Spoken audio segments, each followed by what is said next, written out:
ওরে বাবা রে! আপনার ভাইয়া তো ছাদ থেকে আমার জন্য একদম ধনেপাতা নিয়ে আসছে। কাঁচামরিচও তো আছে। ব্যাপারটা কি? চিংড়ির বালা চাও। এটা এত বেশি জনপ্রিয় যারা নোয়াখালী, চিটাগং ওই দিকে থাকে। তো এই দেখেন প্রস্তুতি চলছে বালা চাও তৈরি করার।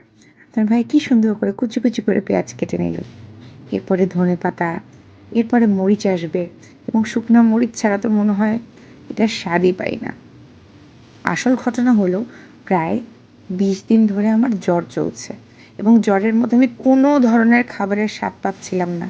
এমনকি দেখবেন একটু পরে ঝাঁকানাকা পার্টি ওয়্যার পরে আসবো বাট আমি কিন্তু বাইরে কিছুই খাইনি। যখন কোনো কিছুর স্বাদ পাচ্ছিলাম না তখন আমি বললাম যে কিছুদিন আগে তো একটা পিয়ার এসেছে এসএস ফুড স্টোর থেকে, আপনি একটা কাজ করেন আমাকে একটু বালা চাও তৈরি করে দেন। তো আপনার ভাইয়া যেটা বলার সেটাই করলো।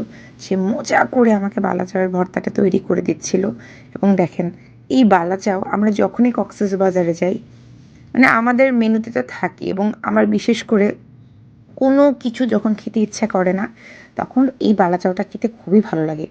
এসএস ফুড স্টোরের ২ ধরনের বালা চাও আছে। একটা রেগুলার বালা চাও, একটা হচ্ছে মিক্স বালা চাও। আর এটার সবচেয়ে ইন্টারেস্টিং পার্ট হচ্ছে এটা মেবি মিক্স বালা চাওটা আমি যতটুকু বুঝতে পারছি এখন। এটা আপনার ভাইয়া তৈরি করে নিচ্ছে এবং স্বাদে আমি কি বলবো? তো ২ ধরনের বালা চাও আমি প্লেটে নিয়ে নিলাম, ভাত দেখতে পাচ্ছেন। আর এটা হচ্ছে আমার ফেভারিট রসুনের আচার। অনেকেই খেতে চান না, তবে শরীরের জন্য কিন্তু এটা প্রচণ্ড ভালো।